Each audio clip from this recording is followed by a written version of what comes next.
Produce on Jungerman Road or at anthonysproduce.com. Open 7 days a week. Tim Jones here from my great friends at Comprehensive Chiropractic, the premier chiropractic and sports performance facility in the region. How do I know? Simply put, they've helped me on many occasions. Here's another solution to your everyday aches and pains. The Studio Health and Wellness Center. Services include Pilates and yoga, both with certified instructors. I can also highly recommend the massage therapy, which is not an indulgence. It's a proven method of healing and restoration. Trust my friends at Comprehensive Chiropractic in Eureka, cchiropractic.com. That's cchiropractic.com. News Talk STL is celebrating our 5th birthday. And we're giving away a limited edition News Talk STL America 250 t-shirts. It's exclusive, it's collectible, and it could be yours. Just head to newstalkstl.com to register. Happy birthday! Happy birthday, News Talk. Been listening since day one. Happy birthday to my talk station. 5 years, happy birthday. News Talk STL. News Talk STL. Happy birthday to us, and good luck to you. From the News Talk STL Weather Center. Beautiful, comfortable summer day out there. We're under partly cloudy skies, but the humidity's down and things are looking pretty good for the rest of the day. The high about 83 today under those partly cloudy skies with the lower humidity.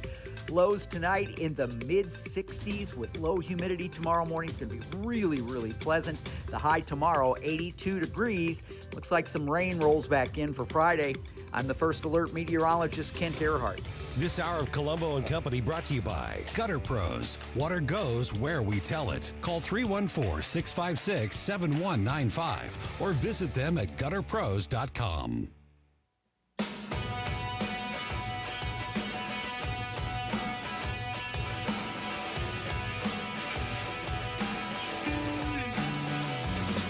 The time to rise has been engaged. Your better best to rearrange. I'm talking here to me alone. I listen to the finest work song. Your finest hour.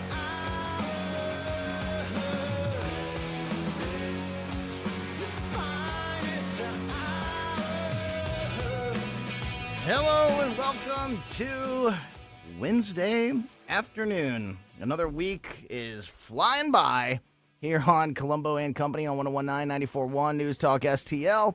I am Tony Colombo in studio with producer Ashlyn, and we've got a lot to talk about today. We are now less than 2 weeks away from the August primaries here in Missouri. Very important election day. Very influential, impactful election day coming up, and we are going to dig into the issues, continue the conversation about the important issues on that ballot when we talk to our Missouri political insider a little bit later on this afternoon. In just a little more than a half an hour from now, around 2:40 this afternoon, we're going to be joined by our Missouri political insider, Rodney Boyd. I want to remind you that we also on our website, newstalkstl.com, have the sample ballots up. So if you want to preview the ballot and see exactly what's going to be on your specific ballot, we have all of them up there from St. Charles County, St. Louis County, Jefferson County, Lincoln, everybody around the St. Louis area. You can go on there and you can see the ballot, so you know exactly the issues, the races, the things that are going to be on your ballot in less than 2 weeks. 2 weeks from yesterday, Tuesday, the 4th. And, many of those issues are universal for all Missouri voters, like Amendment 4 and Amendment 5 and Amendment 1. And we're going to dig into those issues. But there's also lots of, even more hyper-local issues, like the county executive races in St. Louis County and St. Charles County. You've got the various congressional races as well. So, and state representative races. So you want to get a full understanding of exactly what's on your ballot. Go to newstalkstl.com. Check out the sample ballots right there. You'll see it right there you'll see the link for it right there on the front page of our website. Also, today we are going to get you caught up on what is happening with the United States and Iran. There's more talk today about at least a faction within the Trump administration that is once again pursuing negotiations. We talked about this a little bit yesterday, and I'm not sure that any of us are ready for a return to some kind of an announcement of another negotiation period, another 60-day pause or whatever it may be this time. So I want to dig into some of the reports regarding that and some of the other things happening around the situation with Iran. Including one, that one's got me a little concerned. There's also some headlines out of the Iranian conflict that has me more optimistic. As the president today, I guess it was late yesterday, officially, made the statement that for every ship in the Strait of Hormuz that Iran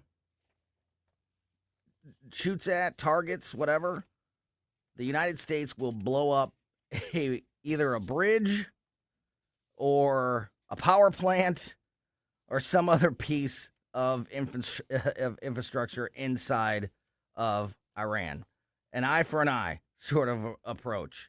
And I'll tell you what, I like that approach a lot better than some of the other things that we've talked about recently. So we're going to get you caught up on all of that. We've got another report from the White House task force to eliminate fraud. Another fraud scheme has been uncovered. And what a surprise. This one is attached to two states. I bet you can guess. California and Minnesota. Minnesota. What a disaster. Who talked about Minnesota until a couple of years ago, and Tim Walz was introduced we all got to know Tim Walz and get a much closer look at how he runs things and what's going on up there in Minnesota. I mean, we all know about Ilhan Omar, and we all know about Keith Ellison. I can't believe Keith Ellison still has a job in politics. I can't believe that people still vote for this guy. A long history of very serious accusations of abuse, among other things, when it comes to Keith Ellison. But even though we knew that there were these people up there and they weren't great, and they popped up individually in the news every now and then, who knew that Minnesota just was such an absolute, utter disaster? It'd be real interesting to see if the people of Minnesota do anything about it in these upcoming elections. So we're going to talk about that. We've got an interesting exchange that I'm going to play you some sound from here in a little bit between the director of the Smithsonian History Museum and Congresswoman Nancy Mace yesterday on Capitol Hill. Once again, a congressperson posed the impossible to answer question of what is a woman, and then let the show begin.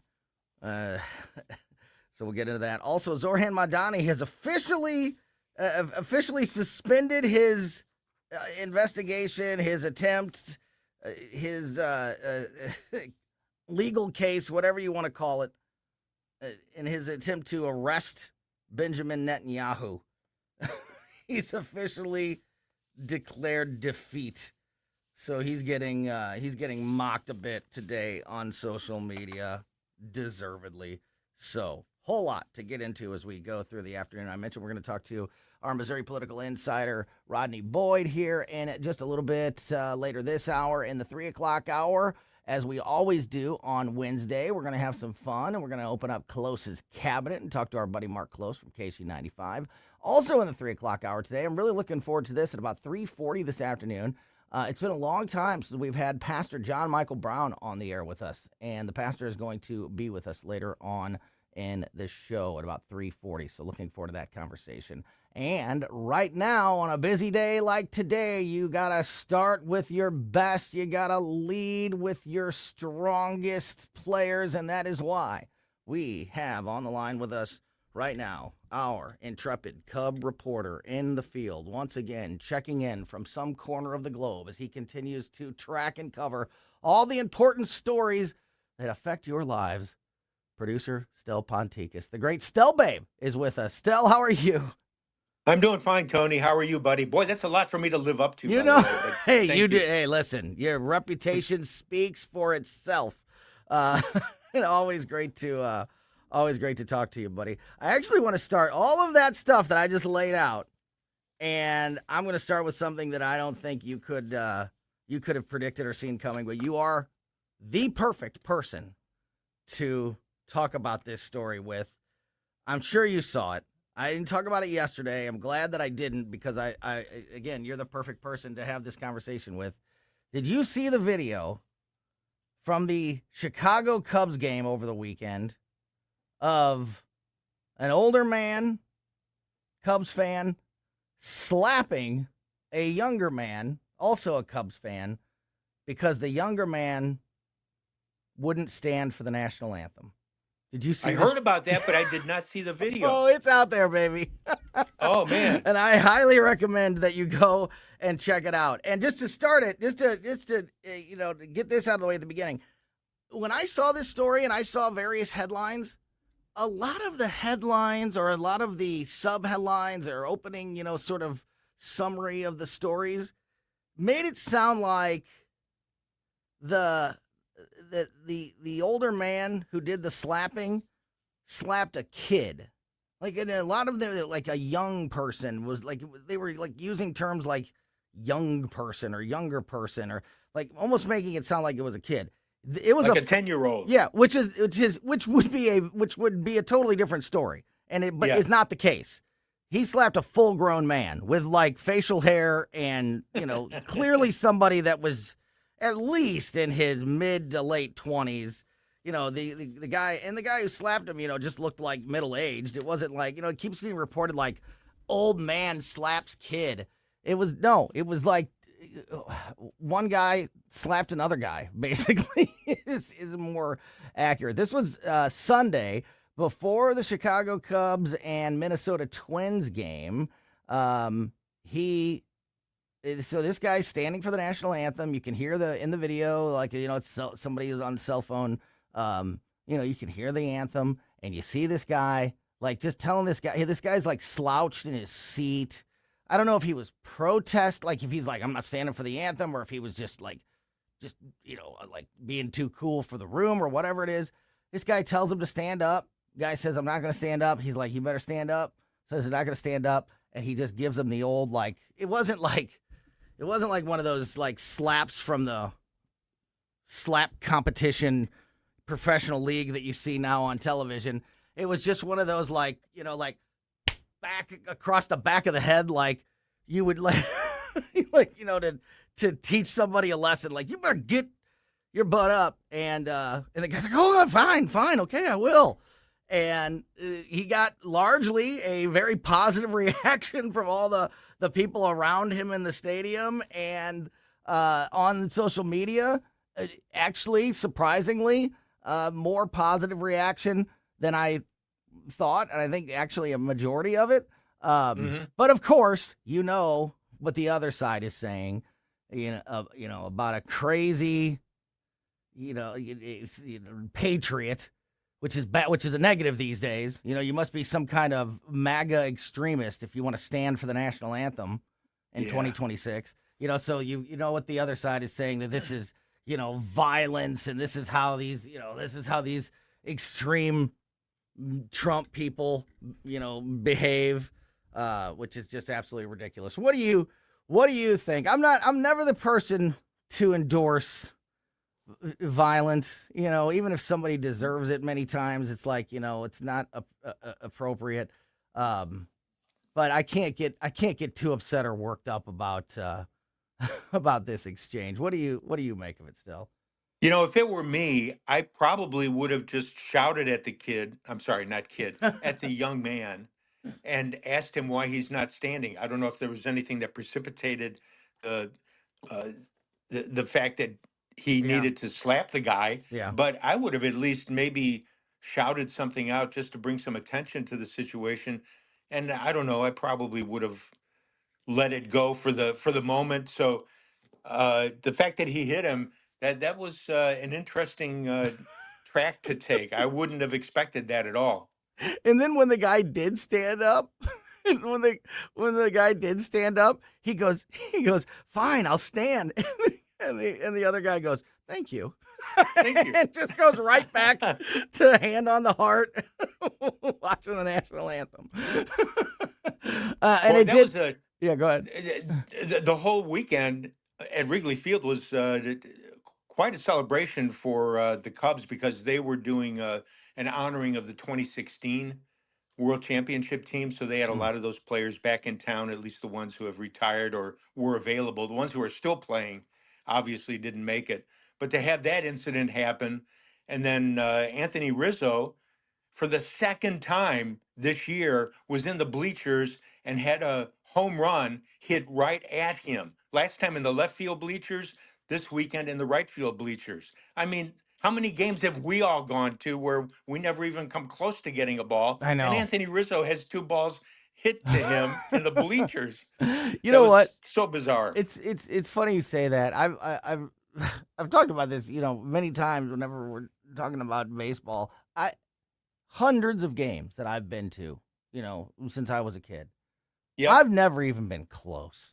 I've never even gotten close. Like maybe the closest ball ever was like maybe 30 rows away or something like that. I've never even been like had a realistic chance at a ball. And then you see, you hear about people that, have multiple home run balls or foul balls or whatever it may be. Like they have like a collection of them. And I'm like, how do you do this? I've sat in I've been all over the stadium. I've been to, multiple stadiums. I have never come close to a major league game ball. Have you? The closest I've come was back in the late 60s. My high school buddy and I went to a Cubs game at Wrigley. We were in the left field bleachers and we got there early for batting practice. So granted, that doesn't count as an official game ball, but there was a ball.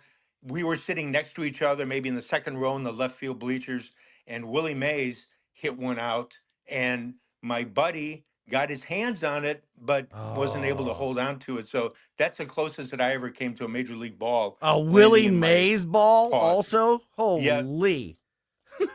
Yeah. I would have been happy with a stubby clap foul ball. Willie Mays. that would be amazing. Yeah, so it was batting practice before the game. So granted, it was not an official game ball kind of thing, but still, that was pretty I'd cool. count But it. no, like you, I've never been close at all. I'd count it, absolutely. One more sports story here, sports-related story here before we dive into some of the other political stories of the day. WNBA star Sophie Cunningham, who makes lots of headlines and really drives some people crazy. Sports people that, have a narrative about athletes and specifically the WNBA. Sophie Cunningham is constantly under their skin. And it's happening again as she last night was on ESPN and revealed her stance on boys playing women's sports. And what a surprise. A female athlete doesn't think that boys should be playing her sport. But somehow that's that's a controversial statement. Cunningham's recent statement sparked debate on social media after she revealed she is in support of protecting women's sports. What a hot take. She's in support of protecting women's sports. What a monster. She said, quote, "I get a lot of negative feedback about me hating trans. And I'm like, I never once said that. I think that I'm here to extend love, but I also think that with love is truth, being honest. And I want to protect young girls in a locker room or young girls in sport who shouldn't have to go against biological men. What a perfect statement. Perfect statement from Sophie Cunningham, who I didn't realize, Stell, is, I don't know how I didn't know this. All the times I've read Sophie Cunningham stories and have been fairly, into this kind of thing. She's from Colombia. Let me guess.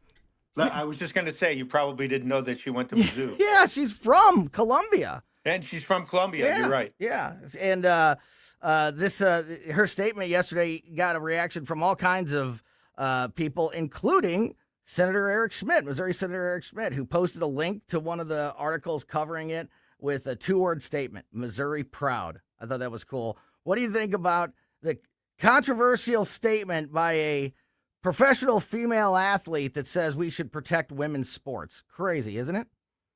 It's so crazy considering it's really a 90-10 subject in the country. I mean, I think 90% of the voters would easily approve of having something where we just keep men out of women's locker rooms, keep men out of women's sports. It's interesting how she's become a real lightning rod for so many different issues because, yeah, she's the protector on the court somewhat of Caitlin Clark and has come to Caitlin's defense on the court and also off the court. But she's had other issues come up here in the last couple of weeks where she's not in the three-point shooting contest at the upcoming WNBA All-Star game, which I think is in Chicago. She was snubbed from that. So the 6 contestants from various teams in the WNBA do not include Sophie. I don't think Caitlin Clark's in it either. I think Caitlin might have stepped out of it. She didn't want to be involved in it. But Sophie should have been in there. She ranked 2nd in three-point shooting in the WNBA at 43.7%. Wow. And she's not able to compete. That's a very dubious snub from my perspective. And also ESPN did a lengthy, you mentioned ESPN with Sophie. Folks can go online and read a lengthy article that just came out on Sophie, which is pretty interesting. So you've got the three-point shooting issue, and then they put a poster out, which I think has maybe the top 30 WNBA players. And you would have thought Caitlin Clark and Sophie might have been on there, but they were not included in the poster. There's something kind of weird going on behind the scenes. It's super weird, and it runs deep, and it is just inexplicable and wild. If you walked around to every American and you asked them to name WNBA players, Caitlin Clark and Sophie Cunningham would be 1 and 2 by so far of a percentage. It's not even crazy, or not even. Yeah, it would be automatic. It's just like, but yet the sports world, the league, just seem to do everything that they can to diminish those two at every step. Talking to Stell Ponticus, the great Stell baby. He's going to stick around for another segment here before we talk to our Missouri political insider, Rodney Boyd. When we talk to Rodney in about 15 minutes, we're going to dig into some of the local issues that are on the ballot this year, especially in the August primaries, which are less than 2 weeks away. But I want to talk about some of the other national stories about races that are going to be a big topic of discussion and a big story across the country when we get to these midterm elections in November, including Darlene Graham, who made the announcement this week that she's not just going to be a placeholder for her brother, Lindsey Graham. She intends to run for that seat and become the permanent senator of South Carolina. I want to talk to Stell about that story and more as we continue here on Colombo and Company next. Made in St. Louis for St. Louis. It's News Talk STL. If you have a a phone, you have a radio. Download the all-new News Talk STL app Love the all-new app. and listen anytime, anywhere.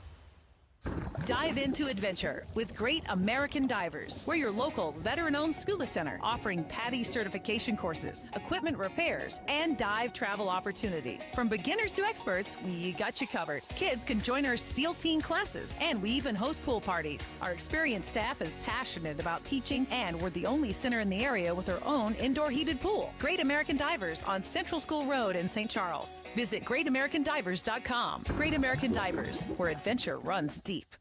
Chris Arps here, and after Becky and I leave church on Sunday, we head down the street to Capriotti's to grab a classic meatball sub. I love Capriotti's, and you will too. Visit Capriotti's now at 2 locations on Manchester at McKnight and Rock Hill, and now in Creve Coeur on Olive, just 1 mile west of 270. At Body of Health, we're a small but mighty family operation with big ambitions for your health. I'm Helene Tobler, and I'm jazzed about how our MRI-grade body composition analyzer is putting personalized health and wellness on steroids. It helps me and Dr. Tobler, that's my husband, refine the advice we give to help you feel better and live longer. Body of Health, trusted, discerning, affordable health care the way it ought to be. Learn more at bodyofhealth.com. That's bodyofhealth.com. Hey, it's Susie Moore for Window World. Did you know that in just over the last 20 years, Window World of St. Louis has improved the look and thermal efficiency for over 80,000 customers in St. Louis? Plus, Window World windows come with a lifetime warranty that covers all parts, glass breakage, and labor. And now, Window World is offering 36 months, same as cash financing with approved credit. Call them today at 800-GET-WINDOWS for a free in-home, no-pressure estimate. That's Window World at 800-GET-WINDOWS. They're the preferred window of the St. Louis Blues. Dude, this house is perfect. Crumbs everywhere, sticky counters. I've already texted the colony. Sweet, I'll bring my 500 cousins. This'll be the biggest ant rager of the summer. Let's party! Wait, oh, what's that sound? Oh, no, it's those trucks with the green wheels. Party's over, man. Party's over. This is Derek, the owner of All Solutions Pest Control. We'd love to help you out. Give us a call today for a free estimate at 636-486-7888. If a pest-free home is your goal, call All Solutions Pest Control. Tim Jones and Chris Arps in the afternoon. 1 in 8 men, and I was one of them, will be diagnosed with prostate cancer, though the survival rate exceeds 98% when the disease is caught early enough. Councilman Mike Archer and I will share our battles with prostate cancer at 5:20. Tim Jones and Chris Arps. Weekdays at 4 on News Talk STL.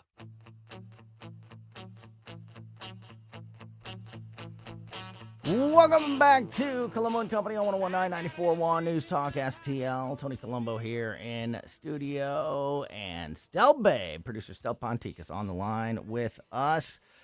Stel, what do you think of Darlene Graham, the sister of Lindsey Graham, announcing this week that she is not going to just fill the rest of Lindsey's term for the rest of this year, but is going to run for that seat permanently in South Carolina. We know that she was endorsed by the president, but even when the president made that endorsement before the announcement from the governor there, even he called it a placeholder.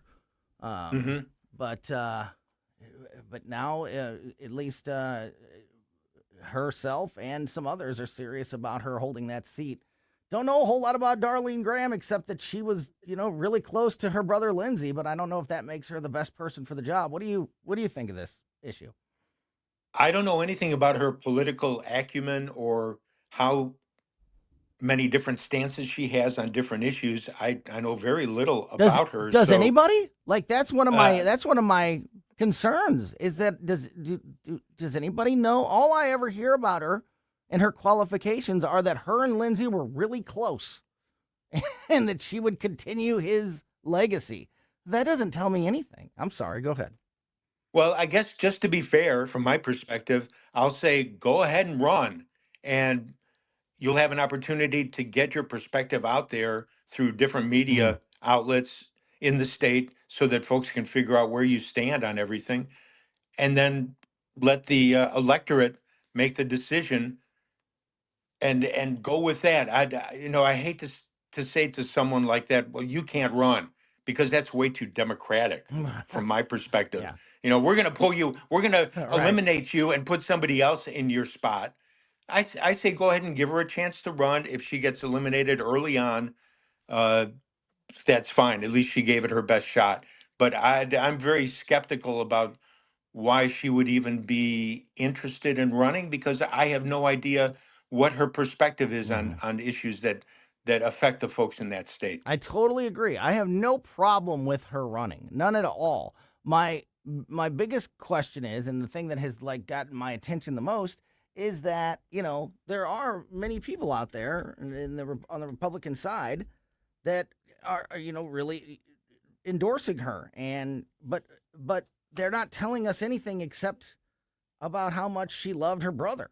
And why are you? I want to know more than about your endorsement and why you're pushing this person, than her relationship with Lindsay. Mm-hmm. So Mm-hmm. yeah, that's the part that's got me like, can we?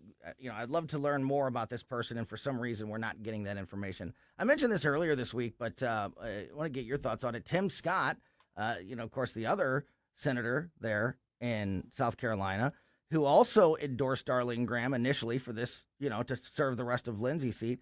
He has spoken out in favor of Trey Gowdy.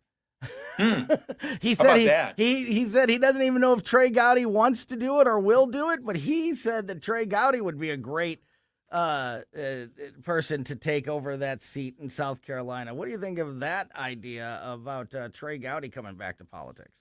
I'm not a huge fan of Trey Gowdy. I kind of like him. And yes, I did have a chance many times to watch his TV show that he hosted. I think it was on Fox for quite a while. I don't know if he's still hosting it or not, but I've always liked the guy, but I disagree with quite a few of his political stances. And so from that viewpoint, if Trey wants to run, then I say go for it. But I don't want to automatically assume that, oh, yeah, Trey Gowdy would be a great person to take over that slot. And I love Tim Scott, by the way. So I don't know how this is going to progress. It should be an interesting month or two as we make our way towards the future elections. So I'm ambivalent about Trey Gowdy, to be honest with you. I'm with you. I'm not it's not, we've got our own major decisions here in the state of Missouri we're going to get into with Rodney Boyd here in just a second. There's been plenty of times that I disagree with Trey Gowdy. That I don't line up with him, certainly, 100% of the time. He was one of the things I did like about him. And we do need more of these types in Congress. He was one of the, anytime there was one of these hearings, he was one of the best at the no nonsense questioning, just going right after and not playing the word salad game during various hearings or whatever. I did like about Trey Gowdy. I agree. I'd like to see more of those folks in D.C., certainly. Stel, babe, great talking with you, buddy. Great. Stel Ponticus, producer Stel, checking in with us on a Wednesday afternoon. Always appreciate your time, my friend, and look forward to talking to you again soon. Have a great rest of your day. Thanks, Tony. I appreciate it. Thank you. Great stuff there from Stel. And as I mentioned, we are going to dig into some of the big issues that are facing Missouri voters this year, not only in the November general elections, but in less than 2 weeks, the August primaries, with some really impactful, important issues on that ballot. We're going to dig into some of them with our Missouri political insider. Rodney Boyd joins us next. For podcast articles and more, find us on newstalkstl.com. Keep your hands to yourself. Free speech is alive and well in America. Thanks for taking my call. Right here. You know what's going on? Have a great awakening. You see through the smoke screen. It's cool to be woke. News Talk STL. Until it's not. News, analysis, opinion. Hey everyone, this is Jesse from Reach Reproductive Health. And I need you to mark your calendar because on October 22nd, it's going to be a big night in St. Louis. It's going to be our second annual Reach Gala, and it's happening at the factory. Incredible live music, powerful speakers, a night to celebrate life, and to support the Reach mission. Stay tuned to find out who's taking the stage. I promise you won't want to miss it. Registration is open right now at outreachforlife.org/gala. Bill, you're an old politician. Yup, sure am. So you know the old-timers warned that someone trying to sell you a pig in a poke was a con man. Well, sure. Well, no offense, Tom, but your politician's Amendment 5 is a pig in a poke, allowing politicians to raise our taxes without a vote of the people. And the politician's Amendment 4 takes away our power to do anything about it. Well, let's look at what's really inside Forward 5. Oh, don't do that. 5 hits hardest seniors and those struggling financially with new taxes on services like doctor visits, in-home care, and rent. Sales taxes could more than triple. For up to 80% of Missourians, it's a tax hike. And Amendment 4 ends majority rule, allowing a minority of the most liberal statewide voters in one district to effectively end our power to stop corruption and out-of-control spending and taxing. Slick plan, huh? No, Tom. 4 and 5 are schemes that hurt citizens and transfer our power and our money to politicians and lobbyists. That's why I'm voting no on the politicians' Amendments 4 and 5, paid for by Missourians for fair governance. This hour of Colombo and Company brought to you by Gutter Pros. Water goes where we tell it. Call 314-656-7195 or visit them at gutterpros.com.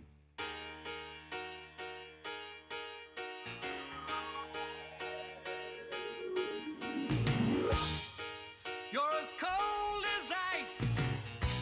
You're willing to sacrifice all. Welcome back to Colombo and Company on 101.9 94.1 News Talk STL.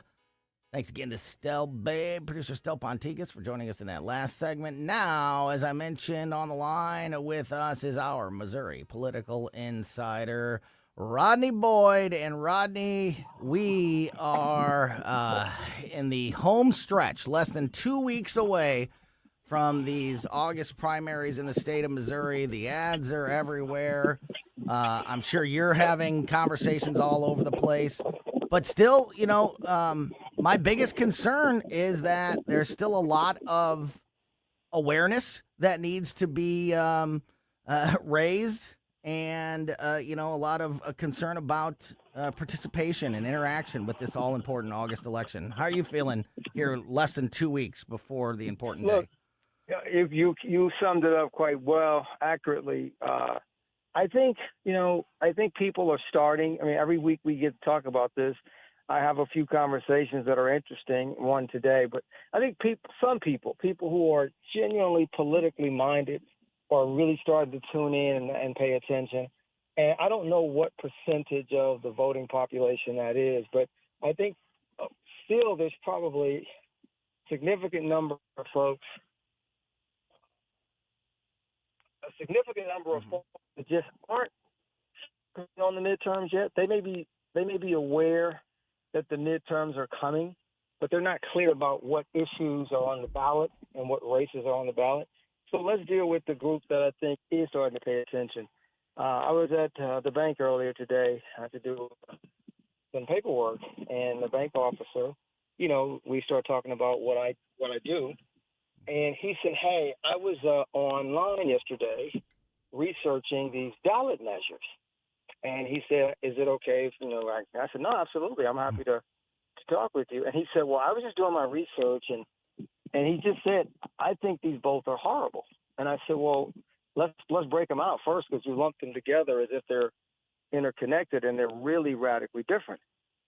And so he started talking, and he said, "Well, I couldn't find a good example of where the tax thing made life better for people who work paycheck to paycheck like me." And then, and I said, "Well, look, let's back up." I said, first thing is you would keep your income tax would go away. So that's your baseline of what your savings would be. And then you think about spending and how you spend, and it's your choice. And he said, "It's funny." He says, "For this thing then." And I said, "Look, I mean, I've got to make my decision. I'm looking at it. I know that the path we're on now is not sustainable, so something's got to give." And and it was just interesting, because here was a guy who had taken the time, he said last night, to read about the measures. And then we talked about the initiative referendum, and he said to me, why are the politicians wanting to change this?" And I said, "Well, this is not a political thing. This is a referendum. Like, you are the guy. You and the voters are going to make the decision." And he asked me, he said, "Well, why now?" Like, what are they?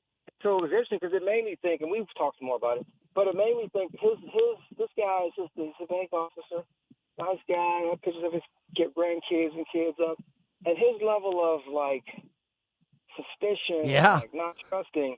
It was, and I really wasn't there to deal with all that. And we talked for maybe 3 or 4 minutes, but I know that when I left, he was probably still leaning. He said he was going to do some more research. I talked to him about how, one of the big challenges has been how easy it has been to amend our Constitution. Sure. And to my surprise, he didn't have a problem with that.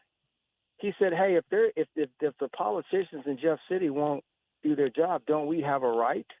And I said, "Well, I get what you're saying, but that right that you're talking about extends to anybody who has funds." And he just didn't have a problem with it. So I let it go. I said, I'm not going to, this isn't I don't have enough time to sit here.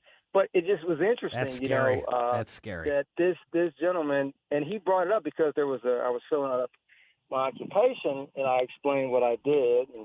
Because when I say lawyer, people start talking about what type of law and all that. So he said, "Oh, so you work in? Oh, this is in mind if I ask you." So I think that there's that group of people that are starting to read, and I think somewhere along the way, the ads for the propositions aren't landing the way I think the funders intended. No, they are not. I agree with that. Look no further than the Missouri Mule. I agree, but you're right. And they're not as loud. They're not as there's not as many. There's the no, particularly on 4, on 5 also.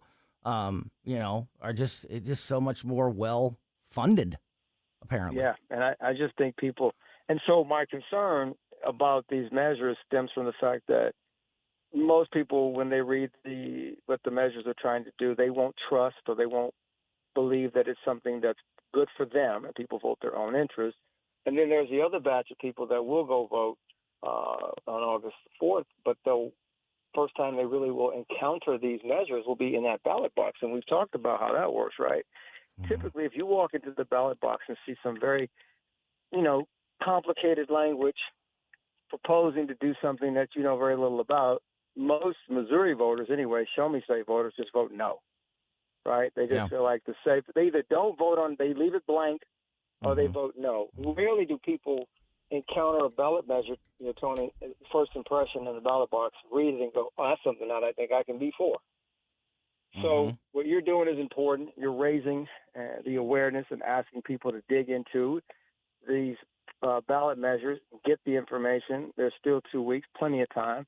This stuff is not that complicated to really understand. The context might be a little foreign for people who've never dealt with the referendum. And I know there's the number one follow-on question to Amendment 5 is what comes next. And I had a conversation a week ago with a corporate executive who said that the unknown scared him more than the known. He's like, I'm just more worried about what comes next than what I know I got to deal with now. And it reminded me of the old adage, the devil that you know might be. Well, so I think the proponents are going to have to somehow, Tony, in the next couple of weeks to really, as you said, turn the volume up on why these measures are good for Missourians and why they're important, or the natural tendencies and the way people are processing this information doesn't seem to bode well for the measures. Yeah, and you just that example that you gave is such a good one and touches on so many important things,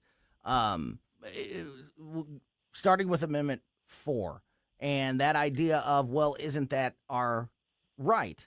And the answer is yes. In a perfect world, absolutely. But historically, and this is my opinion, of course, all you have to do is look at the way that the amendment process has been, what I would say, abused over the years, specifically in recent years, is that it's very difficult, and I would say impossible, to make the argument that this has been truly the voice of the people that has pushed many of the amendments, constitutional amendments that we have seen over. They almost all are very special interest driven and funded. Go ahead. and you understand and articulate that very well. So here's one query: why aren't there ads every day on radio, TV, social media, literally saying exactly that? You could actually have an ad that would have shown the out-of-state groups that passed initiatives, and asked the Missouri voters, did you understand that this group, this money, this whatever funded this initiative and changed your constitution? And we want to make sure that if your constitution is changed, it's because you as a Missouri want it changed, and not some national or international group that has the funding to get the petition signature. I mean, that's the ads I think people would have been looking for. Yeah. Just really, and this is just taking historical data, putting it in an ad and saying, this is how your constitution has been amended, whatever, 5 or 10 times in the last 20 years. And enough is enough. We want Missourians to make the final say on or control or whatever. But because it hasn't been presented that way, people's natural instinct is someone is trying to take away their right and give it or do something with it that they don't understand. Mm-hmm. And the proponents have 2 weeks to clear that up. Or like the gentleman I talked with today at the bank, he's reading it. He said, and I applauded him. I said, sir, I really appreciate you taking time after you went off work that's yesterday. great. And if you understand it completely and you still don't agree with me, I don't have any problem with that. It's the lack of information, the lack of understanding, and the lack of engagement that are my biggest concerns. If you are an educated voter and you don't agree with me, I got no problem with that whatsoever. Tony, that makes sense. So I think the goal is to just get more people to do what the gentleman from the bank did and ask questions and probe. He actually said he was going to read some more. He said he had some different things he started to read last night and ran out of time. But he said, look, Mr. Brown, I'm not done. I'm going to keep studying. And he said, I appreciate the points that you've made. He said, you've given me some insights I didn't have. But my instinct right now is I don't like either of these things. And I said, well, I respect that. But I ask you to keep looking and look at some of the examples and ask yourself, is this the best way for Missouri's Constitution to be amended right now? And ask yourself, if we don't do the income tax change, what will our state look like in 10 years? And so he said he would. He said he was actually going to look up tonight the Tennessee model. So I said, I applaud you. So I think you're right. If people will get the information and make an informed decision, that's all you can ask for, and that's what our system demands. But there's still thousands and thousands of Missourians today that if you were that are planning to vote, that haven't really had the opportunity or made the opportunity to really look at Initiative 4, the referendum change, what it means to amend our Constitution. I get the question. People, like you said, are wondering why now, what's going on? Because there's a natural, we're show-me state people. There's a natural suspicion when something shows up on the ballot. Yeah, and that's okay. You know what? Having a suspicion of your government and its behavior is very healthy, and I understand that completely. But I think it is a bit ironic in this case that, one of the if somebody would have asked me, like if I was asked that question, why now? And my answer would be because they finally got around to it. Like it doesn't have anything to do with like, oh, this was just the perfect time. Cutting income tax, when like personal property tax, when is that ever going to happen? When is that going to make it on to the ballot? It should have been a long time ago. It's because they finally got around to it, because people finally demanded that they take some action on this. I think it's way more that than it is some kind of strategic planning of like 2026 is the perfect year to do this. So, well, Tony, you have given in this conversation, you've given 2 great ads. No, literally, because there's a lot of people that are wondering why now, and it would have been a great ad to say after years of pressuring Jeff City, the legislators finally acted and responded and put these things forward. You know what I mean? Like that would have been a great ad. That would have been a great ad. So there would have been some, and then just talking about all the measures that have amended our Constitution that really weren't organic to Missouri, showing the outside group. Those 2 ads right there, running them every day on different mediums, probably would have given the Amendment 4 a lot more momentum. 5 is a tough one because people are worried and concerned about what comes next, and there's not really a definitive answer. And sometimes you would have to the governor would have had to just come on TV and say, hey, this is what we're going to do if you give us this option.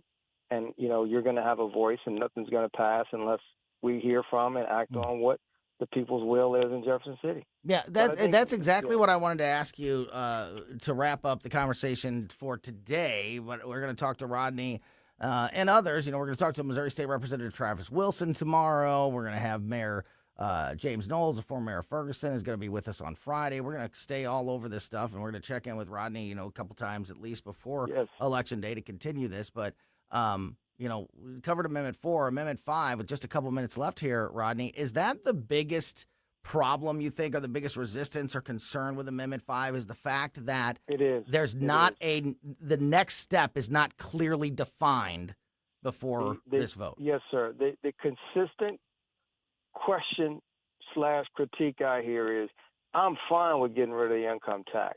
What I'm not clear about is what they're going to do, what comes next, what are they going to do, what's going to happen. And it's hard for me to give a clear answer because there isn't a clear answer. That process will play out through the legislative process of analysis, right?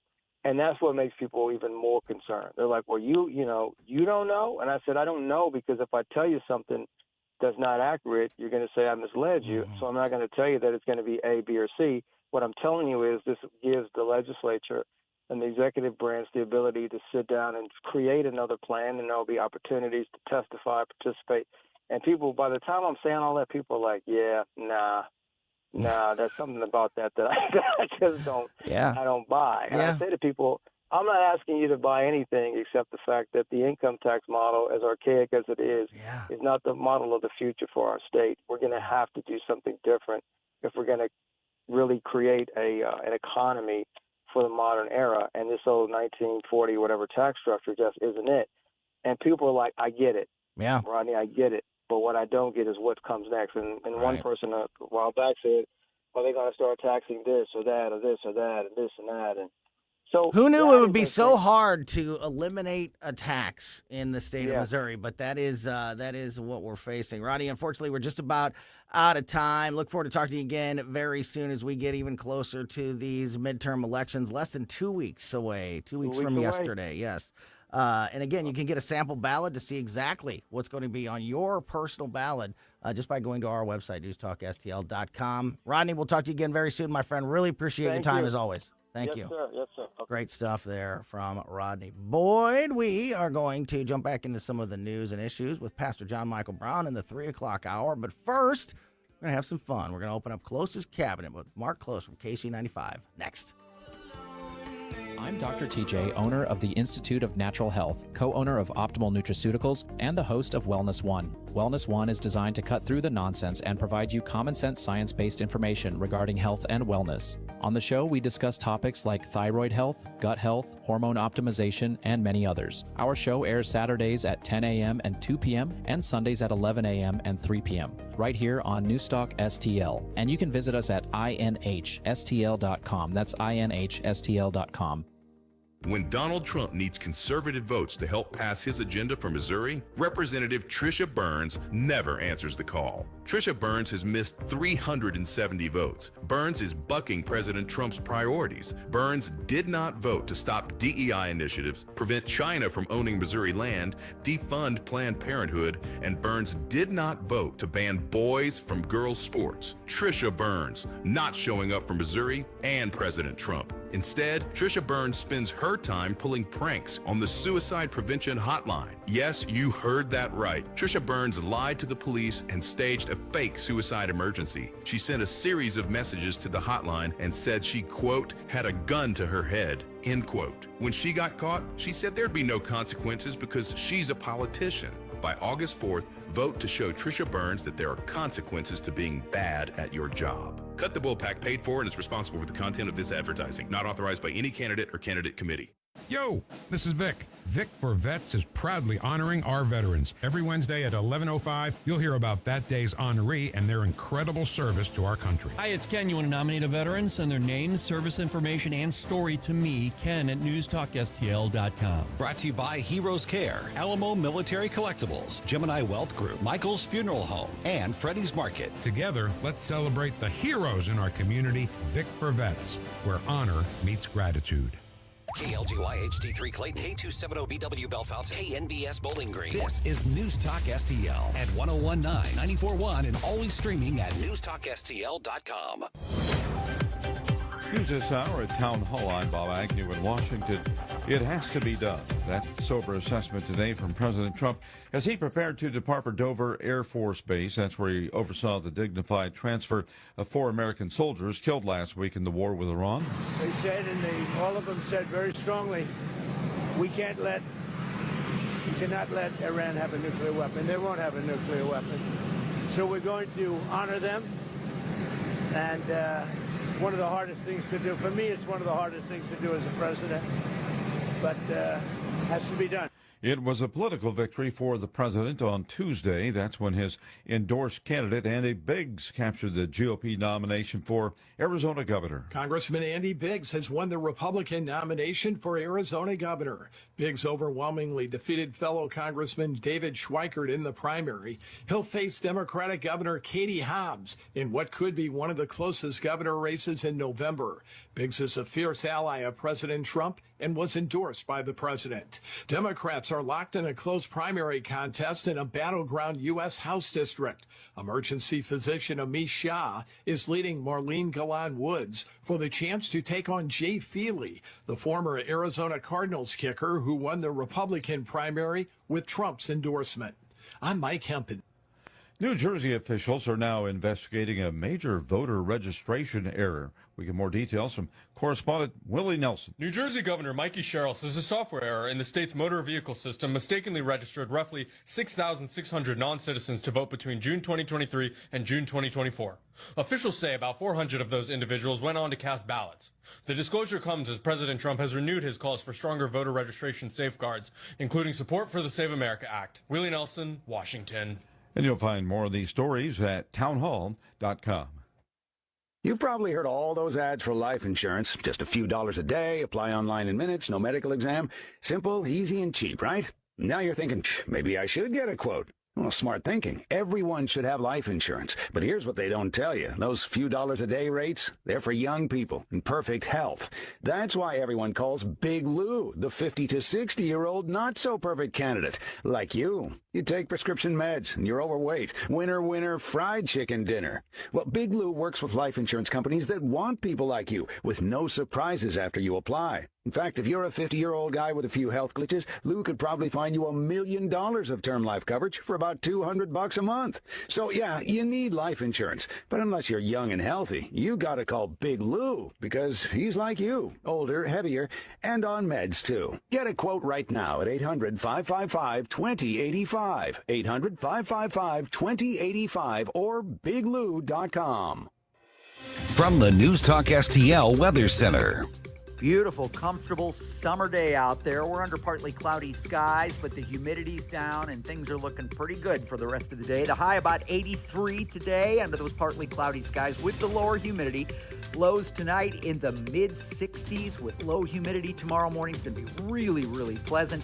The high tomorrow, 82 degrees. Looks like some rain rolls back in for Friday. I'm the First Alert meteorologist, Kent Earhart. This hour of News Talk STL brought to you by Chris Cooper and Serenity Wealth Management. Business owners, download your free playbook for financial clarity at SerenityWealthBiz.com. That's SerenityWealthBiz.com. If you have a phone, you have a radio. Download the all-new News Talk STL app. Love the all-new News Talk STL app. On my way to work in the morning. Usually I'm in the car. I listen on the app in my car every morning going to work. Download the News Talk STL app and listen anytime, anywhere.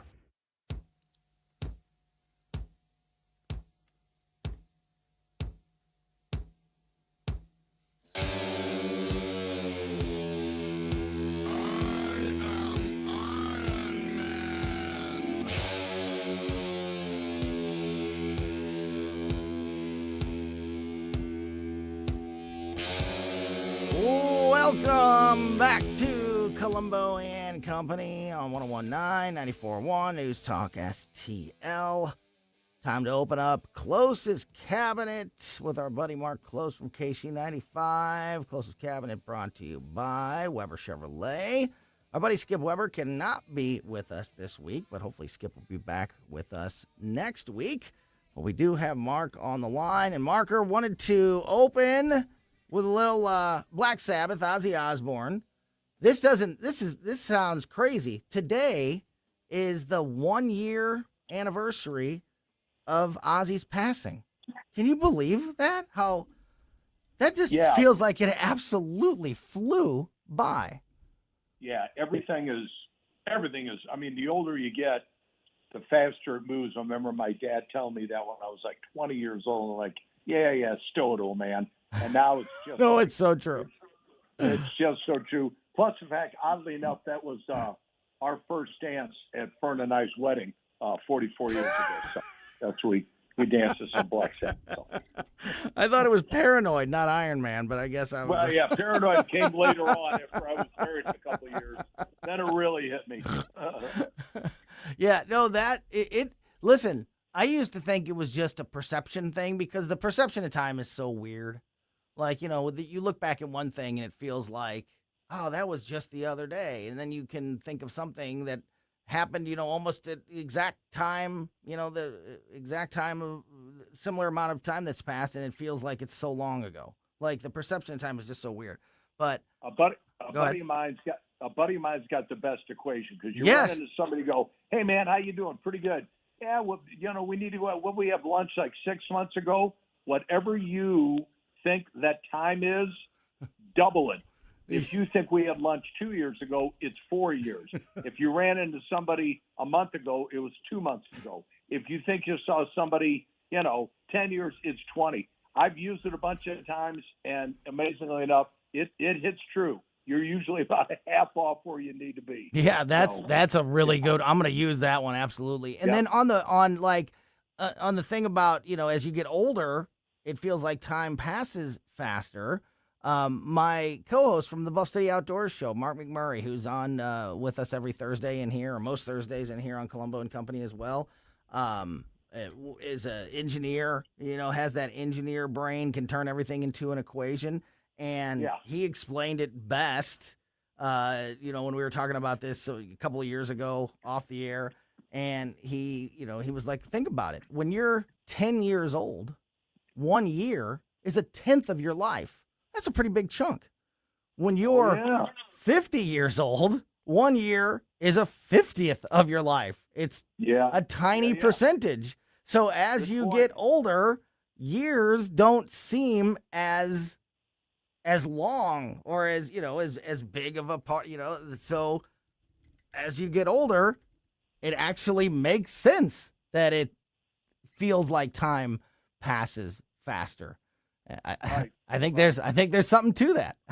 Right. Absolutely. The other good part of that is you get older, you can't remember anyway.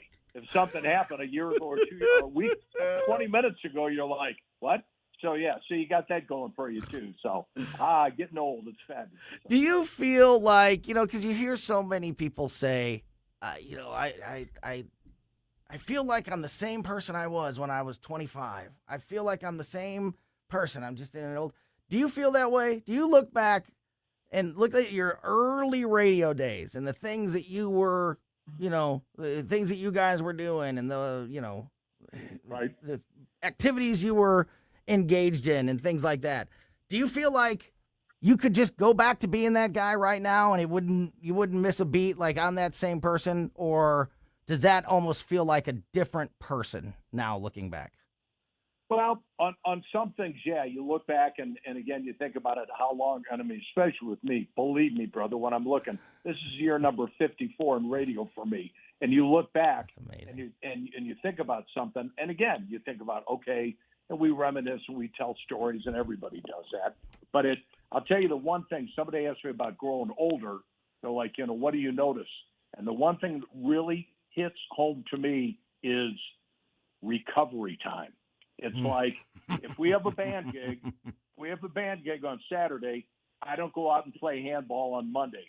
Or on Sunday. If I play handball on Sunday, I don't do a band gig on Monday. I got to have a good 24 hours recovery time because you think, I can do this.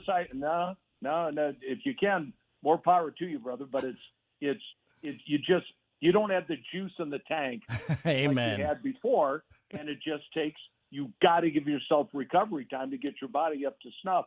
Man, that to me, more than anything, growing old, other than stuff sagging and falling off and being in different places and, hair growing, won't grow on top of my head. It'll grow everywhere else, but not the top of my head. So it's that kind of stuff really hits home too. But that recovery time that's an equation that I got to live by. Yeah.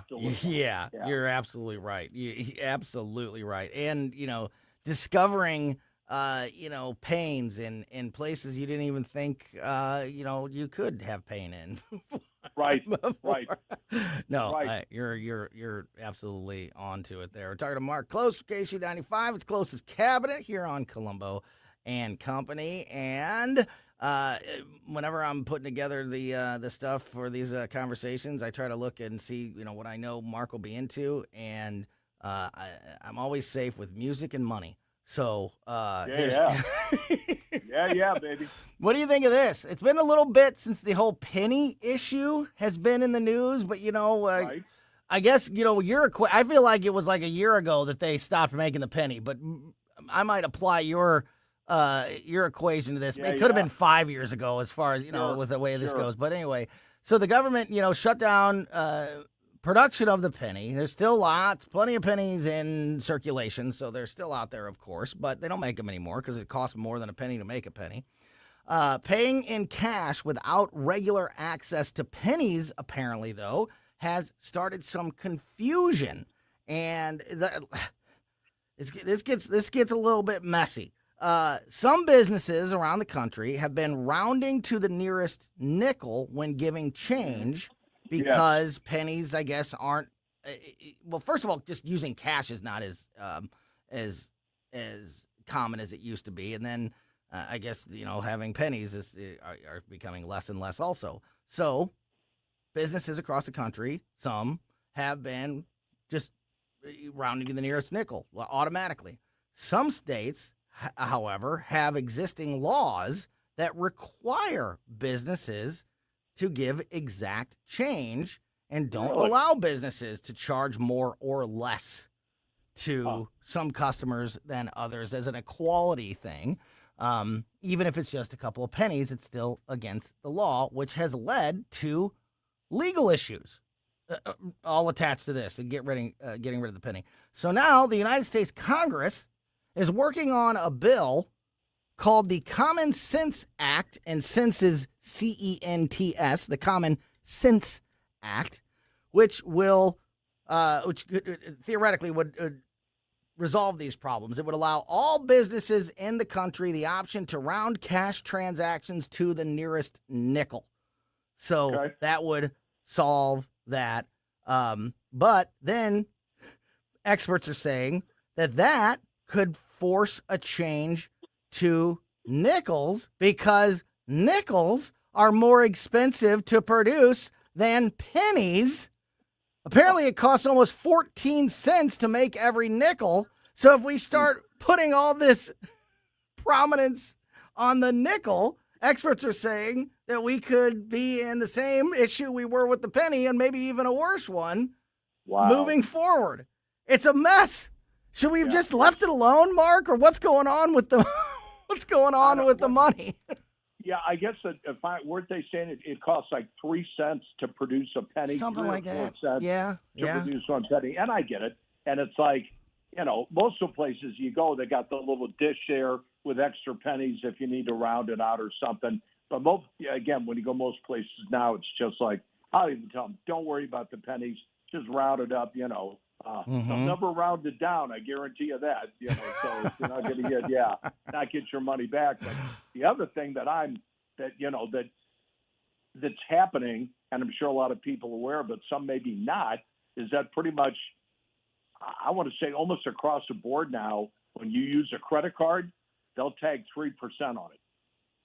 Almost across the board, so that if you go to a restaurant and the bill is $40, it's you pay 3% on that 40, which is what, another set of dollars? No, it'd be like 12 cents or whatever it comes out to be. Right. So and then the other part of it's at least 3%. I mean, it's at least 3%. Absolutely. At 3. And then a lot of places, like I think Busch Stadium and the soccer stadium, they don't take cash. It's all credit. You go to a concession stand, so now you're thinking, all right, no, wait a minute. I can't use cash, but you're going to charge me more. There's a gas station right up the street that's got a credit amount, and then it's got an express amount, which I guess is cash or whatever. And it's a little bit cheaper and stuff. It saves you pushing like a button or two. Yeah, whatever.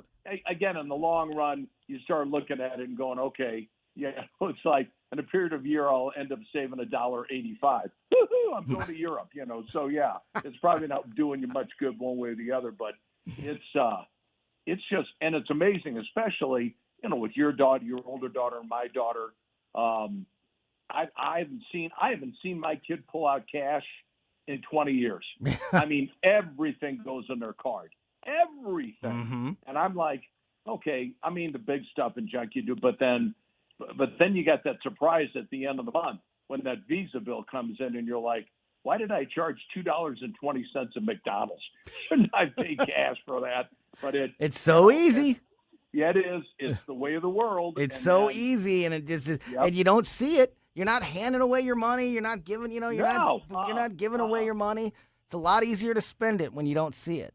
But you're exactly right. It was always a thing with my parents and my grandparents. My grandma. Every time I left her house, she'd be like, make sure you need a $20 bill. You should always have a $20 bill in your glove box. You should always have a $20 bill, tucked away in your pocket or your wallet or something, because you never know. And and as long as you have cash on you, you'll always be.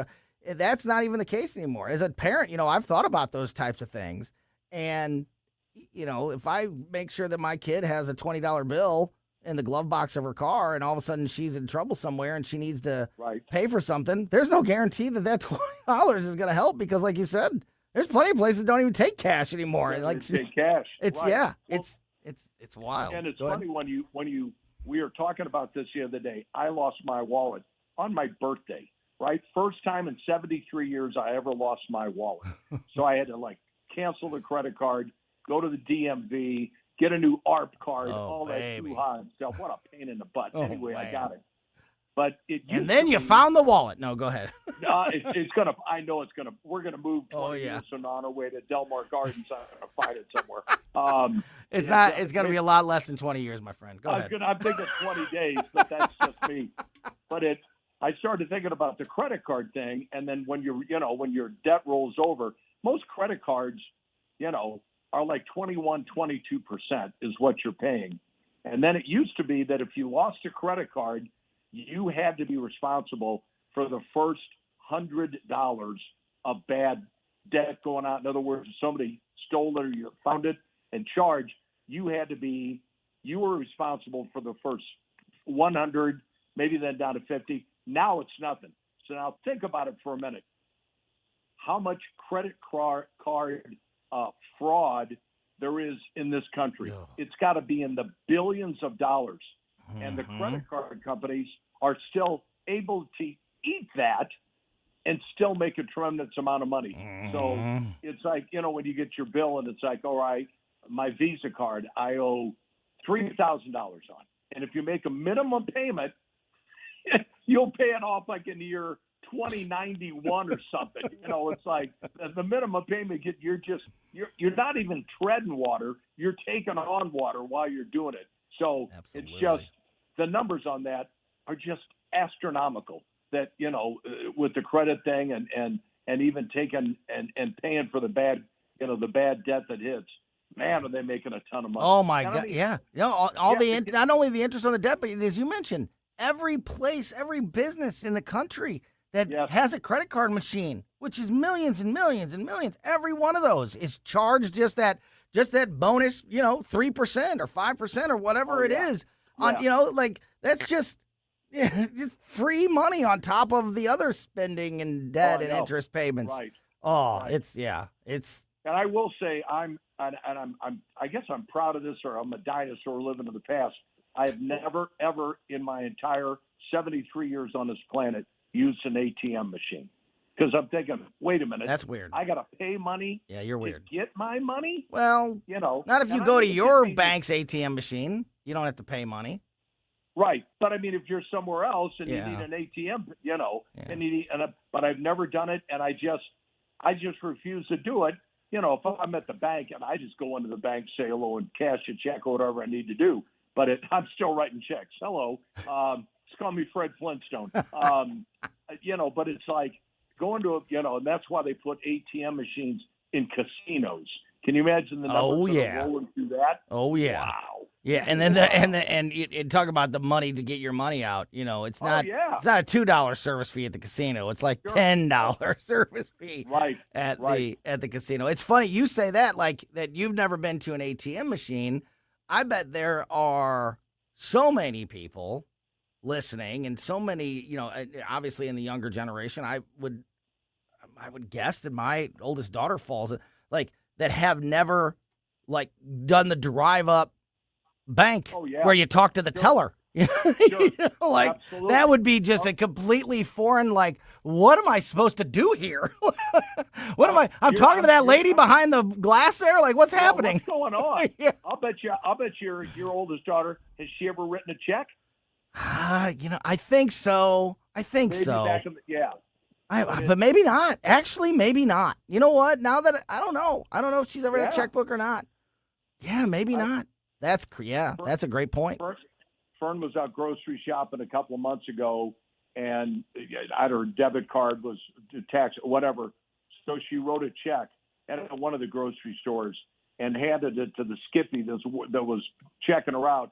And you would have thought she was handing them a rattlesnake. What in the world is this? He had to call a manager over, and I think they shut the store down for 6 hours to make sure they could cover this check. But it's, what on earth is this? Yeah, and and my friends and I, the favorite line of a friend is change is bad. I can pretty much guarantee you that if you change something, even for the better, and most change is for the better, something is going to go sideways and get screwed up. Well, this story that started all this is a perfect example of that.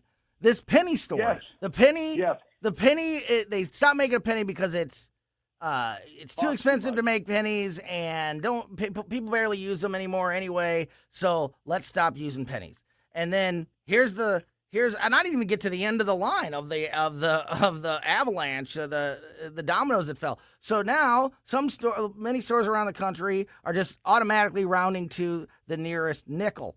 However, there are laws in many states that say you can't do that. So now Congress is considering a bill to change that law that would allow stores, every store in the country, to round to the nearest nickel. But then experts are saying that, well, now if you do that, and you put more emphasis and more pressure on people using nickels, that's a problem because nickels cost 14 cents to make. Right. And so that's a problem if we all of a sudden start to need more nickels and use more nickels, because we'll run into the same problem with the penny. And then Congress, the government is looking at ways to make nickels cheaper in case this does happen. But that's a problem because you have to make them available.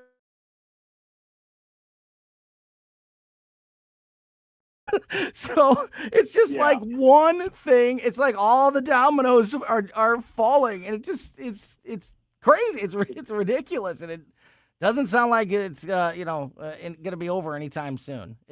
We're all going to be dealing with it. The one good thing about it is, in that whole conversation we just had, I feel good and secure in the fact that Congress is taking care of it, because they've got such an incredible track record of making things smooth and working out the way they want. So I'll sleep better tonight knowing that Congress has got this. Yeah, exactly right. Yeah. Congress can't pass election legislation. And I'm supposed to think that they can solve the nickel problem. Yeah. They're going to be that they're going to get to that. They're going to get that far down the docket that they're going to be addressing the nickel situation. No way. Dream. Yeah. Yep. I totally agree. Got a few minutes left here with Mark Close. It's Close's Cabinet on Colombo and Company. A little PSA, perfect for this time of year. And in fact, I'll check this tomorrow when we have our buddy Derek from All Solutions Pest Control. He's going to be in studio with us tomorrow afternoon. So I will check with the expert and see if this checks out to him. But there are some reports and some videos that have started to go viral on social media about ants. You know, this time of year, ants can be a problem in your house.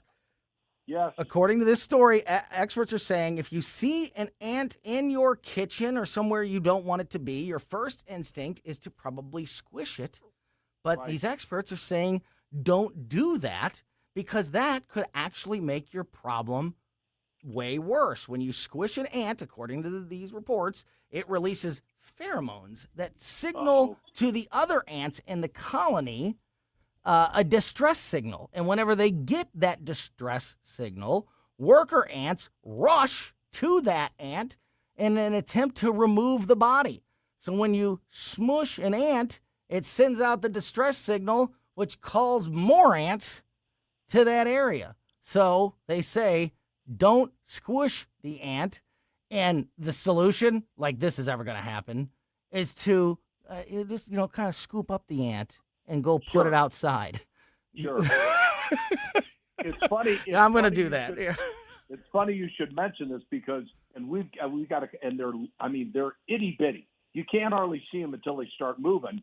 And, like you said, with them communicating, and it was so weird the other day, I saw one and I was going to smush it. And then I read that story and I thought the same thing. And then I looked down and this ant had a little bitty cell phone and he was calling his friends. I didn't smoke, but he was calling them and they showed up. So be careful too. Make sure that they're not connected. Look real close because I bet he was on the phone with one hand and flipping you off with the other one. Oh, guaranteed. His little bitty antenna was just telling me to go piss off, big man. So, yeah, guaranteed. Marker, it's been, we still got some summertime left in front of us here. There's plenty of sunny days and hopefully, fun being outside. I know the band has been super busy playing out and about. Before we let you go, what is the latest with the band or with Keishi? Anything coming up that we need to let folks know about? Well, one is going to be interesting because you're a former North County boy, correct? Oh yeah, baby, for 45 years. All right. Well, we got a fun show coming up on Saturday, August 1st at St. Ferdinand Park. Yeah. And they are celebrating their 15th anniversary of their summer concert series. So they very kindly invited us to play. It's a Saturday night. It'll start at 7. To open the show, I've got Danny Liston of Mama's Pride and his guitar player, Matt Rowland. They're going to do a 45-minute opening set. He's going to do Allman Brothers. He's going to do Mama's Pride. He's got some original stuff. Then we're going to hit, Close Quarters is going to hit, and we'll do an hour 15. And to end up the evening, we have the one, the only legendary Billy Peak that's going to be playing. Billy Peak, who was part of Rod Stewart's band for 7 years. Every time you hear the song Hot Legs, that's Billy Peak playing that flying V guitar. He is going to end up the show. It is on Saturday, August 1st, St. Ferdinand Park from 7 until 10. It is free. You can bring a lawn chair. Yeah. You can bring, food and all that. And I'm going to go up early, and I'm going to stop at Old Town Donuts. Oh, you know it, baby. The number one donut store in the country for the second year in a row. So if you come out, we're watching, and I miss a beat, I'm eating along, John, man. I'm in the middle of just putting away a donut. So it's right up the street. It's right up the street from Ferdinand Park, Old Town Donuts. Perfect. It's perfect location for that. And yeah, all those years playing softball at Ferdinand Park when these concert series shows were happening. There's just tons of people pouring into the park. It's a great atmosphere for that type of show. And what an awesome lineup. What an awesome night. That is going going to be fun. super cool. Tell your mom. I know will. She's a big close quarters fan. I will, absolutely. Could be a really good reason to go visit the old stomping grounds up there in North County. That's great stuff. Right, and we'll and just a thought, we always put out a little tip bucket. So if you'd like to throw a donut in there instead of cash, I'll be glad to take that also. I'll throw some pennies in there, and you can deal with the pennies. The nickels that cost 14 cents, and we'll give you change back afterwards. So what a deal. Marker, great stuff, buddy. Mark Close from KC95. Great talking with you as always. Have a great rest of your day. We'll talk to you again soon. See you, buddy. See ya. And that, of course, Close's Cabinet and it's brought to you by Weber Chevrolet. Unfortunately, our buddy Skip Weber couldn't be with us this week, but, of course, Weber Chevrolet, 3 locations around St. Louis to serve you, Creve Coeur, Missouri, Granite City, and Columbia. In Illinois, the Weber family has been in the St. Louis area for almost 125 years. Next year, they turn 125. Half the time that the country has existed, Weber Chevrolet has been a part, or the Weber family has been a part of the St. Louis community. And as I always say, you don't stick around that long in the same community if you're not doing right by that community and by your customers. And, of course, we're talking about local music there with Mark Close.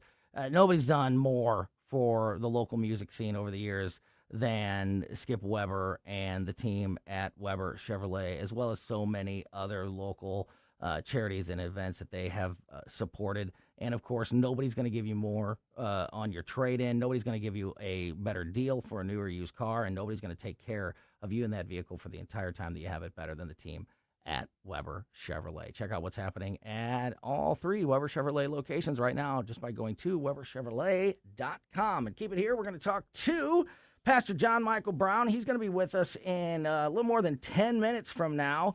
First, I want to dive back into some of the news of the day, including New York Mayor Zoran Mamdani admitting that the fight is over. We've been talking about this for about a week now.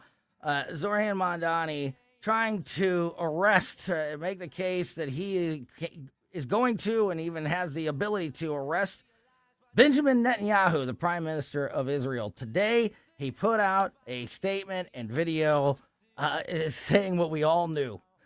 He can't. He does not have that power.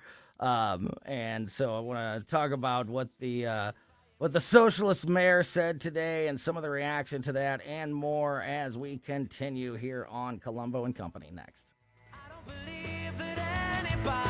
Watch us on our live stream using Rumble, Facebook, and Twitter. This is 101.9 and 94.1. Female millennial Trump supporter. I listen to it like every day. Like, seriously, you get it. News Talk STL. Fox News commentary with Laura Ingraham next.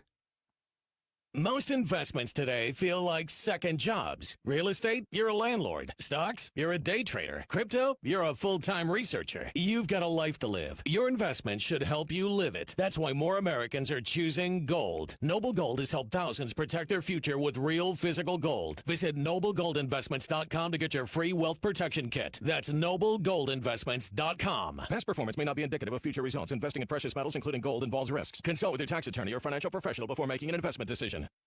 Ingram's reality check on what the socialist agenda really means for Americans. No more drug enforcement, okay? It means drugs will flood your neighborhood. No more ICE or border enforcement, so your wages will be depressed by a never-ending flood of foreign workers. And a living wage? Not if businesses have an unlimited number of migrants to choose from. Oh, and also no more mandatory minimums for criminals or cash bail. Goodbye safety in suburbia. So that's great for criminals. It's terrible for women and children, men too. But wait.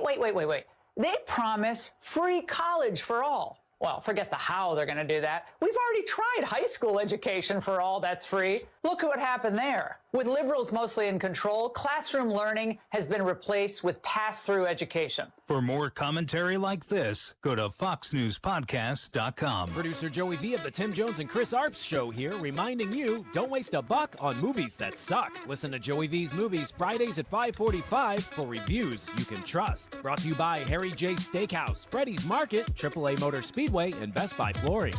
At Body of Health, we're a small but mighty family operation with big ambitions for your health.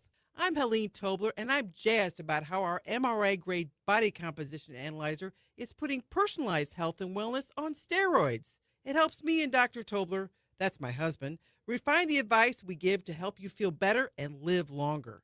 Body of Health, trusted, discerning, affordable health care the way it ought to be. Learn more at bodyofhealth.com. That's bodyofhealth.com. The radical left let crime and drugs pour into our nation, and they let biological men into girls' sports. But here in Missouri, if there's a problem, we fix it. That's why Ann Wagner's fixing the mess the radical left made and delivering for us. Wagner voted to ban biological men from competing in girls' sports, and she voted to fund the police and provide more resources for Border Patrol agents, keeping our families, communities, and children safe. And Ann Wagner didn't stop there. In Congress, Wagner passed the largest working-class tax cut in American history, kept big government out of our business, protected our way of life, and ensured our communities remain safe. That's why Ann Wagner's endorsed by the Missouri Farm Bureau and Missouri Fraternal Order of Police. Vote Ann Wagner for Congress on August 4th. I'm Ann Wagner, and I approve this message. Paid for by Ann Wagner for Congress. Summer is here at Daniel's Farm and Greenhouses on Juggerman in St. Peters. Discover our breathtaking 55,000 square feet of greenhouses featuring 8,000 hanging baskets, hundreds of perennials, and 100,000 pots of colorful annuals. From vegetable plants to premium grass seed, mulch to herbs, our knowledgeable staff is ready to answer all your questions. Start spring off right with pansies, potted tulips, and everything your garden craves. Daniel's Farm and Greenhouses. Visit us today on Juggerman or online at danielsfarmandgreenhouses.com. When decisions matter most, experience isn't optional. As a former SWAT commander, Tim Whitney has led Under Pressure. Today, as Undersheriff and Chief Financial Officer, he helps lead hundreds of employees, manages one of the county's largest budgets, and protects taxpayers with conservative accountability. I'm Tim Whitney, and I'd be honored to earn your vote. Together, we can support responsible growth, strengthen public safety, protect taxpayers, and preserve the character that makes Jefferson County home. Paid for by friends of Tim Whitney. Heather Missy, Treasurer. On the next Larry Connors USA. The story behind the story, the Cadillac Ranch in Texas, and my personal connection to it. Larry Connors USA. Now weeknights 6 until 8 on News Talk STL. You made me cry when you said goodbye. Ain't that a shame? Welcome back to Colombo and Company on 101.9 News Talk STL. Great stuff there with Mark Close from KC95, Close's Cabinet here on Colombo and Company. And in just a few minutes, we are going to be joined live on the air by Pastor John Michael Brown. It's been a while since we talked to Pastor Brown. I want to talk to him about,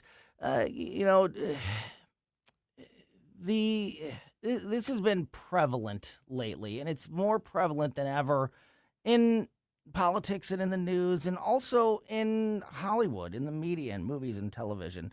I just talked to him about Christianity in America and the impact, if there is any, which I would think that there is, the impact that the idea of, any other religion, basically, except Judaism, I guess, is off limits. You can never criticize, people or actions, or faith from other religions. But Christianity is it's all you can eat. You can say anything that you want, and church attendance and people expressing their faith has already been on a decline for many years, and I wonder if this has continued that or had any impact on it. People who maybe otherwise would go to church are embarrassed or shamed for doing so, or they keep their faith hidden like, it's some kind of embarrassment, and just kind of the impact that that's had on the church and society, and kind of go from there with the conversation. So I'm looking forward to having Pastor Brown on the phone here in just a few minutes. Good time to remind you if you missed that conversation that we had with Mark, or you want to make sure you never miss any of these great conversations like the one we're about to have with Pastor John Michael Brown, make sure you subscribe to our podcast, because we put the show out as a podcast right after we get off the air every day. We put it on basically every podcast platform. So wherever you get podcasts on that platform, just subscribe to Colombo and Company, and you won't miss anything that happens on the show. Before we talk to the pastor, I wanted to fill you in about Zoran Mondani. The New York City socialist mayor was widely mocked on social media last night and today after announcing that one of his campaign platforms, something that he ran on, which is arresting Israeli Prime Minister Benjamin Netanyahu, is not a tool he has at his disposal. This is something that we've been talking about in recent days, but have talked about since he made the statements back when he was running for mayor. But he has, in recent days and weeks, doubled down and tripled down on, I have the New York City law offices and the attorneys of the city that are exploring every option that we have and our path forward to try to arrest the Prime Minister of Israel, Benjamin Netanyahu, because of the charges filed by the International Criminal Court, which is an organization that the United States doesn't even recognize as having any authority over anything, let alone he's the mayor of a city, not a world leader or a representative of the federal government. And this is a world leader, another leader on the world stage. But he has doubled and tripled down and said that he's moving forward and they're going to do this. And he's got the full power of the New York City legal team on this and making it happen, until last night when he posted the video that, when I looked at it earlier, it was viewed almost 40 million times. This was hours ago, so a lot of people have seen this. He still called Netanyahu a war criminal and said he deserves to be arrested, but basically that he can't, even though he promised he would, ran on it, and has doubled and tripled down recently. As we all knew, and as the laws have said, and every legal expert has discussed, this is not something that the mayor of a city can do. Tim Scott, the senator, I thought had one of the best reactions to the video, saying, quote, Zoran Mamdani calling Benjamin Netanyahu a war criminal is utterly ridiculous. The same crowd that rushes to condemn Israel never has as much to say about the terrorists who started the war, massacred civilians, raped women, kidnapped children, and still hide behind their own people. Mamdani wants the headline that comes from attacking Netanyahu, not the consistency that comes with confronting Hamas. Well said, and what a surprise. It's officially over. Zoran Mamdani will not be arresting Benjamin Netanyahu anytime soon. All right, as I mentioned, we are going to get Pastor John Michael Brown on the line with us. He joins us next on this busy Wednesday afternoon on Colombo and Company on 101.9 and 94.1 News Talk STL.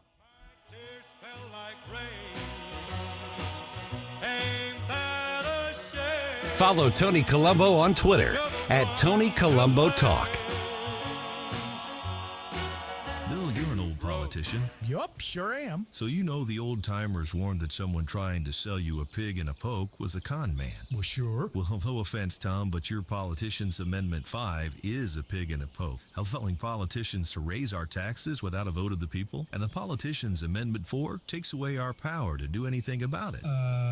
Well, let's look at what's really inside Forward 5. Oh, don't do that. 5 hits hardest seniors and those struggling financially with new taxes on services like doctor visits, in-home care, and rent. Sales taxes could more than triple. For up to 80% of Missourians, it's a tax hike. And Amendment 4 ends majority rule, allowing a minority of the most liberal statewide voters in one district to effectively end our power to stop corruption and out-of-control spending and taxing. Slick plan, huh? No, Tom. 4 and 5 are schemes that hurt citizens and transfer our power and our money to politicians and lobbyists. That's why I'm voting no on the Politicians Amendments 4 and 5, paid for by Missourians for fair governance. News Talk STL is proud to have Doug Voss of Safe Bunny Radio as part of our lineup each week. Doug has been a staple on the St. Louis radio airways for many years as one of the leading financial experts in the area. You can now hear Doug and Safe Bunny Radio every weekend on News Talk STL. But in case you miss anything, you can check it all out at DougVossSafeBunnyRadio.com. What else do our listeners need to know, Doug? Simply put, I focus on helping pre-retirees and retirees build, preserve, and protect retirement assets, and I've been helping my clients solve their insurance and financial needs for the past 33 years. I also strive to educate my clients on how to prepare for retirement, minimize the impact of market volatility on their assets, and deal with the challenges of increased longevity. Call me today at 844-676-SAFE. That's 844-676-7233. Doug Voss is a registered representative. Securities offered through DHL Securities, LLLP. Member FINRA and SIPC. The Mosquito SWAT team is growing. We're looking for licensed 7A pest control technicians to join our Baldwin-based team. Learn more about this career opportunity at themosquitoswatteam.com. That's themosquitoswatteam.com.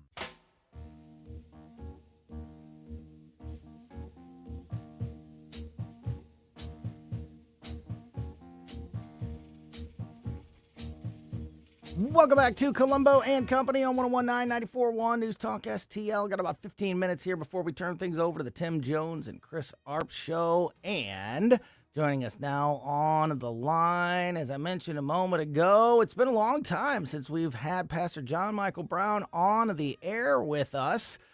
Even though it's been, I talk to John Michael all the time, and we've referenced him in our conversations with Gabe Pfeiffer. And one of the stories, one of the stories I've gotten the most reaction to, more people have brought up to me more than, anything recently, was when my daughter had us trapped in the car. John Michael is riding shotgun. The pastor of the church is riding shotgun in my truck, and my daughter hits me with the, "Hey, Dad, you going to church this weekend?" And that was the laugh you heard just now from the passenger seat, because I was trapped. You got the pastor in the car, and you're asked if you're going to church that weekend. So guess where my butt was that Sunday? Right there in church. Yeah. I guess you. Pastor John Michael Brown. TV more often. That's right. Pastor John Michael Brown's on the line with us. Great to talk with you, my friend. How are you? I'm marvelous, brother. You doing all right? Yeah, hanging in there, just trying to keep up with everything happening in this crazy world. The reason I want to have you on, and we've talked about this many times in the past, both on and off the air, but it's been prevalent here recently, and it continues to just be kind of the norm when it comes to politics, when it comes to commentary on social media, when it comes to Hollywood. Religions and Christianity, I think already, as we've talked about, there's a decline in church attendance, and there's been, people leaving the church, not in massive numbers, but, over the years that continues to be enough of a struggle. But in 2026, Christianity is the one religion, maybe outside of Judaism, that you can demonize, you can tear down publicly, and not only not get any pushback for it, but in many cases, you get celebrated for it. But other religions are completely off limits and, shouldn't be criticized in any way. And I'm not even saying that you shouldn't be able to criticize, anything, Christianity or anything, but there's no doubt about it. And I'd love your thoughts on this, Pastor. But it appears to me that there's no doubt about it that there's a massive double standard when it comes to the way we talk about Christians and the way that we talk about other religions. Would you agree? Definitely. I think that is the case. It just seems like, and a lot of major religions hold similar views on, say, social issues that Christianity is spoken against about, homosexuality, as an example, that the major religions, some, even have worse views of homosexuality and how to respond to it. But yet Christianity is the one that is allowed to be spoken against. Yeah. It's the one that's demonized. People don't even think about, the seriousness of some of these issues in these other societies. But we live in America where Christianity was, this foundational belief system. And I think people are often ignorant of the rest of the world and how, some of these things play out. But, that's we're spoiled living in America with all these freedoms and. Right. Yeah, that's a good point. But it's really been on, and it's kind of it's similar to what I talked about during the World Cup when, like other countries, when you see people from other countries and sporting events especially, and it was on display with the World Cup, when they're singing their own national anthem or they're wrapped in their flags, then the media and the politicians over here are like, look at that beautiful patriotism. Look at how much they're into their country and how much they support their people. But if you're over here and you sing the national anthem at a sporting event or you wrap the American flag around you, you're some kind of weirdo. Same thing with prayer. Same thing with prayer. If there's a Muslim praying or some other, like exercising their religious beliefs, it's like, oh, that's beautiful and give them the space to do so. But if you say like, hey, I want to pray with my kids before a game or something like that, it's like, what do you mean? What are you doing? That's inappropriate to be praying here. You're like, it's a total double standard. And my question is, does that have an impact, you think, on Christians across the country as far as like, outreach, growth within the religion? People like shying away from going to church because, they get stigmatized or, shamed for it, or they're afraid to talk about their faith because they feel like they're going to get shouted down? Go ahead.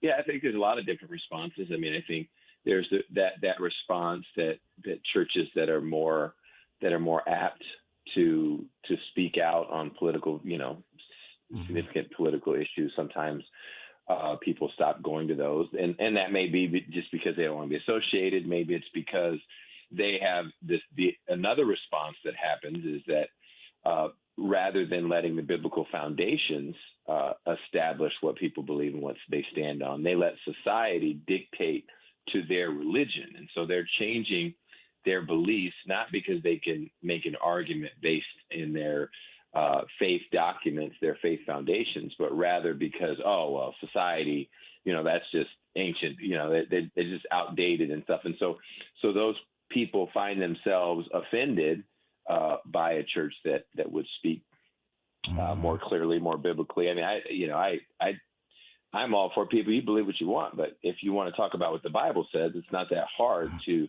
understand what it says, about certain issues. And if you have a problem, take it up with the author. Right. Yeah. But you're right. Like if you have an issue with, let's turn to the page. Let's look at it. Let's talk about it right now. It's not, it's not like hard to find or have that conversation. But okay, so as a Christian leader, how do you combat, maybe for lack of a better word, this stigma or this idea, this thing that's put forth in public? And like, do you try to publicly confront it? Is it just something that you just deal with, by just making sure you're preaching the word every Sunday? Like, what can you do, if anything, to combat that?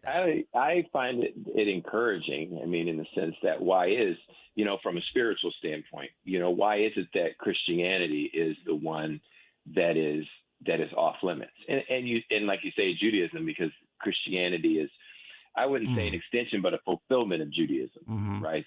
That Christianity is saying that we see the completion in Christ, and all the prophecies and all that Judaism is found in Jesus Christ. So if that's the religion, the only religion that's off limits, well, from a spiritual warfare standpoint, it's an encouragement to say we're the ones that are right. It does, the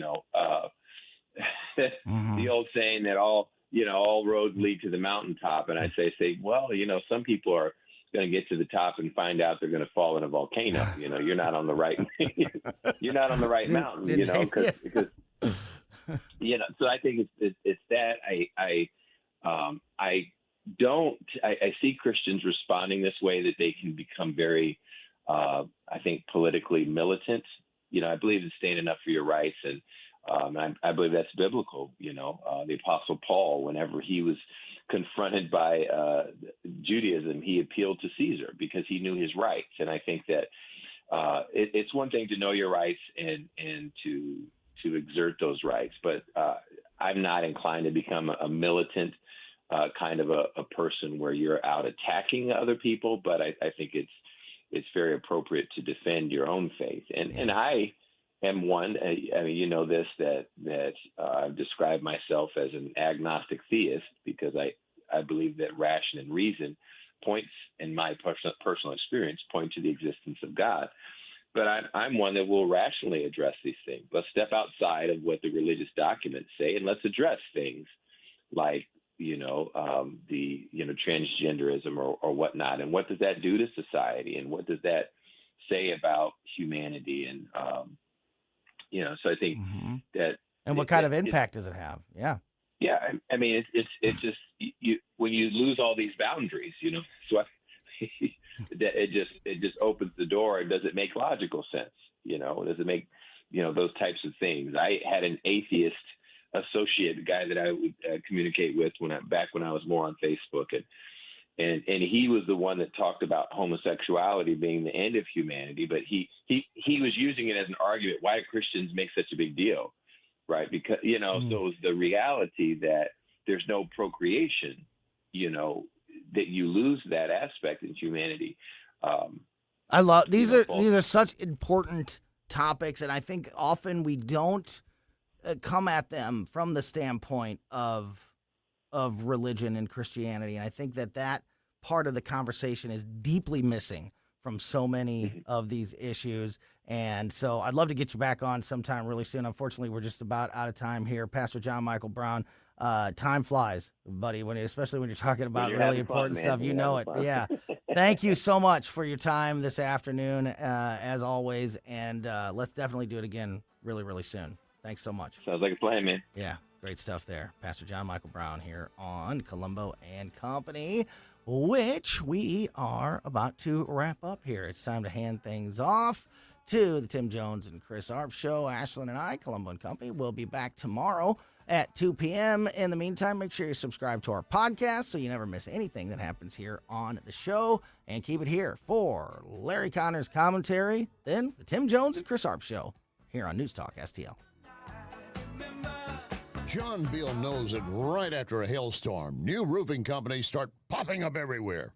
But the Small Business Administration reports 96% of them go out of business within the first 5 years. So how good is that warranty? John Beal started in the roofing business helping his granddad and his dad. Always offering the best roof, best price, best guarantee. John Beal Roofing, not some fly-by-the-night operation. Call my friend John, 1-800-NEW-ROOF, 1-800-NEW-ROOF. This is Larry Connor's commentary on News Talk STL. I cannot remember the last time I've ever quoted a member of a hardcore punk band. In fact, this might be the first time. Why now? I'll explain in a moment. CNN political analyst Van Jones is concerned the Democrat Party is being ripped apart